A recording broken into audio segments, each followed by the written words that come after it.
One morning, Henry was feeling very sorry for himself. Sometimes he could pull trains, but sometimes he felt he had no strength at all. I suffered dreadfully, and no one cares. Rubbish, Henry, snorted James. You don't work hard enough.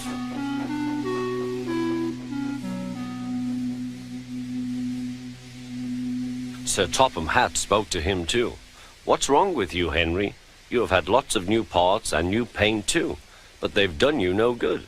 If we can't make you better, we must get another engine instead of you to do the work. This made Henry, his driver, and his fireman very sad. Sir Topham Hatt was waiting when Henry came to the platform. He had taken off his hat and coat and put on overalls. Henry managed to start, but his fireman was not satisfied. Henry is a bad steamer, he said to Sir Topham Hatt. I build up his fire, but it doesn't give enough heat.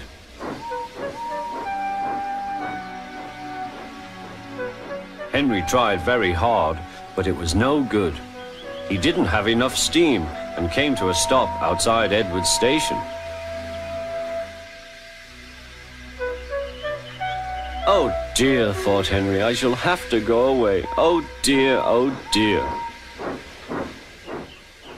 All he could do was to go slowly onto a siding, and Edward took charge of the train.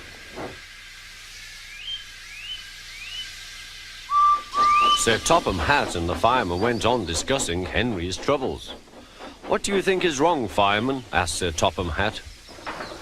Excuse me, sir, he answered, but the fact is the coal is wrong. We've had a poor lot lately, and today it's worse.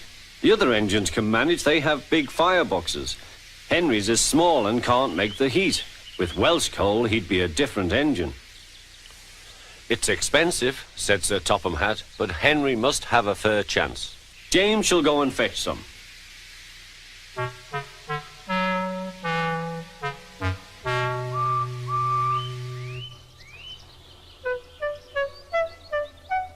When the Welsh coal came, Henry's driver and fireman were excited. Now we'll show them, Henry, old fellow. They carefully made his fire, putting large lumps of coal like a wall round the outside. Then the glowing middle part was covered with smaller lumps. You're spoiling my fire, complained Henry. Wait and see, said the fireman. We'll have a roaring fire. Just when we want it. The fireman was right.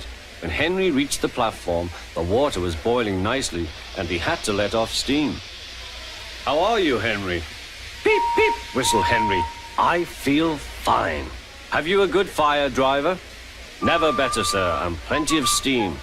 No record breaking, warned Sir Topham Hatt. Don't push him too hard. Henry won't need pushing, sir. I'll have to hold him back.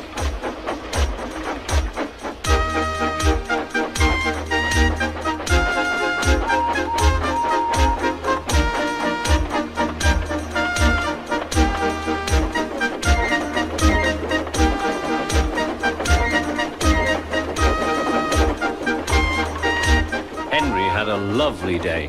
He had never felt so well in his life. He wanted to go fast, but his driver wouldn't let him.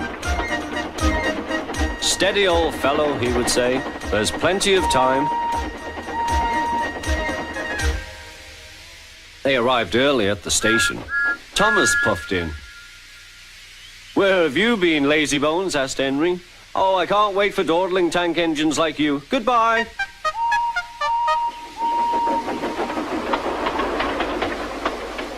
Whoosh, said Thomas to Annie and Clarabel. Have you ever seen anything like it? Both Annie and Clarabel agreed that they never had.